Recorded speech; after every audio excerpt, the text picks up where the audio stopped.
મહેસાણામાં હવે ગંદકી કરશો તો ખિસ્સું ખાલી થઈ જશે। રોડ પર પાન મસાલાની પિચકારી મારી તો દંડ ભરવો પડશે। રોડ પર થૂંકનારને પહેલી વખત 1000 તો બીજી વખત 2000 રૂપિયાનો દંડ થશે।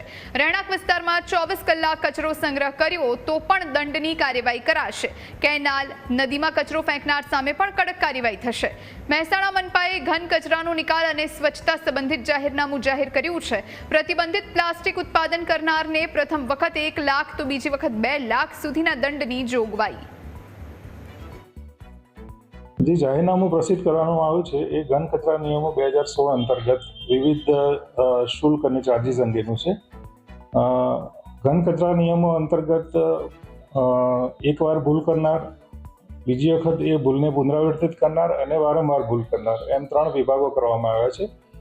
જેમાં કચરો નાખવો, સ્વચ્છતા ના જાળવવી, પાણીનો બગાડ કરવો, ગટરમાં સોલિડ વેસ્ટ નાખવો જેના કારણે ગટર ચોકઅપ થઈ જાય, કોમર્શિયલ વિસ્તારોમાં ડેબ્રીસ, રોડ, તમારું મકાન તોડવાનું કે નવું સરથી બનાવતા હોય તો એ કચરો, આ તમામ કચરાનો સમાવેશ થાય છે। અને આ જાહેરનામા પછી વાંધા સૂચનો મંગાવવામાં આવશે। વાંધા સૂચનો મળેથી આનું ફાઇનલ અમલીકરણ કરવામાં। મહેસાણા શહેરમાં હવે કચરાનો જાહેરમાં નિકાલ કરનાર વ્યક્તિઓ કે પછી રોડ ઉપર જતા વ્યક્તિઓ જે વાહનમાં જઈ રહ્યા છે તે વ્યક્તિ દ્વારા પિચકારી મારી કે પાનની પિચકારી મારીને રોડ બગાડનાર વ્યક્તિ, પ્રતિબંધિત પ્લાસ્ટિકનું ઉત્પાદન કરનાર વ્યક્તિ કે પછી ગટરમાં પ્રવાહી જે દૂષિત પ્રવાહી છે તેનું ગેરકાયદેસર જોડાણ કરનાર વ્યક્તિ, ગેરકાયદેસર રીતે પ્લાસ્ટિકનું જોડાણ કરનાર વ્યક્તિ, આ તમામ સામે મોટા દંડની જોગવાઈ કરવામાં આવી છે। અને આ માટે મનપા દ્વારા એક જાહેરનામું પ્રસિદ્ધ કરવામાં આવ્યું છે, જેમાં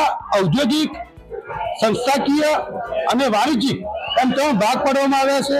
જેમાં પ્રથમ વખત, દ્વિતીય વખત અને ત્યારબાદ જો વારંવાર આ પ્રકારે ટેવાયેલા વ્યક્તિઓ હોય તો તેની સામે આકરા પગલાંની પણ જોગવાઈ કરવામાં આવી છે।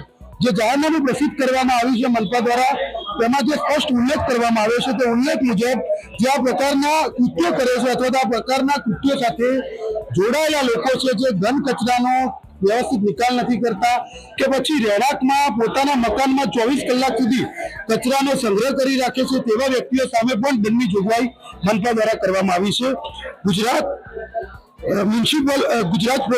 પ્રોવિન્શિયલ મ્યુનિસિપલ કોર્પોરેશન અધિનિયમ 1949 અધિનિયમ 59 અને 1949 ની કલમ 458, પેટા કલમ 19, 20, 21, 22, 25, 26, 27, 28, 29, 31, 33, 36, 38, 39, 40, 42, 43, 48 હેઠળ અને આ પ્રકારની જે પ્રવાહી કચરાની અલગ પાડવાનો, સંગ્રહ કરવા, પહોંચાડવા અને એકત્રિત કરવાની પ્રક્રિયા, નિકાલ કરવા વગેરે માટે પબ્લિક હેલ્થ બાયલોગ 2025 નો મુસદ્દો મહેસાણા મ્યુનિસિપલ કોર્પોરેશન દ્વારા કરવામાં આવ્યો છે, જેમાં વિવિધ રીતે જોગવાઈ કરવામાં આવી છે। જેમાં વિવિધ કલમો અંતર્ગત દંડ પણ નક્કી કરવામાં આવે છે, જેમાં 1000 રૂપિયાથી લઈને 5 લાખ સુધીના દંડની જોગવાઈ કરવામાં આવી છે। જેમાં પ્રતિબંધિત જે પ્લાસ્ટિક છે તેનું જો કોઈ ઉત્પાદન કરશે, જો પહેલી વખત પકડાશે તો તેને 50,000 રૂપિયા દંડ છે, ત્યારબાદ બીજી વખત પકડાશે તો તેને 1 લાખ રૂપિયા સુધી દંડ છે, અને ત્રીજી વખત પકડાશે તો તેને કુલ દંડના એટલે કે ઓવરહેડ ચાર્જના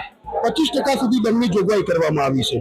એ જ રીતે વાહનમાંથી જાહેર ખાનગી માર્ગો પર કોઈ વ્યક્તિ ચૂકશે તો તેને પ્રથમ વખત 1000 રૂપિયા, બીજી વખત 2000 રૂપિયા અને ત્યારબાદ તેને વહીવટી ચાર્જના 25% સુધી દંડની મહેસાણા મ્યુનિસિપલ કોર્પોરેશન દ્વારા જોગવાઈ કરવામાં આવી છે।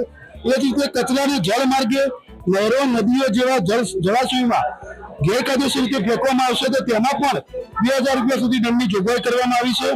મકાનની હદમાં 24 કલાક સુધી ઘન કચરાને કે મળનો સંચય કરી નાખનાર વ્યક્તિઓ સામે પણ દંડની જોગવાઈ કરવામાં આવી છે, અને તેમાં ખૂબ મોટો દંડની જોગવાઈ કરવામાં આવી છે।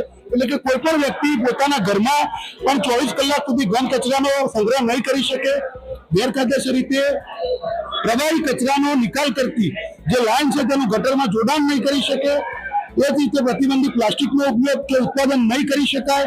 સાથે સાથે નહેરો કે જે જળાશયો છે, મનપાના હદ વિસ્તારમાં આવતા કોઈ પણ જળાશયો છે, ત્યાં કોઈ પણ વ્યક્તિ કચરો નાખતા પકડાશે તો તેની સામે આકરા દંડની જોગવાઈ મનપા દ્વારા કરવામાં આવી છે।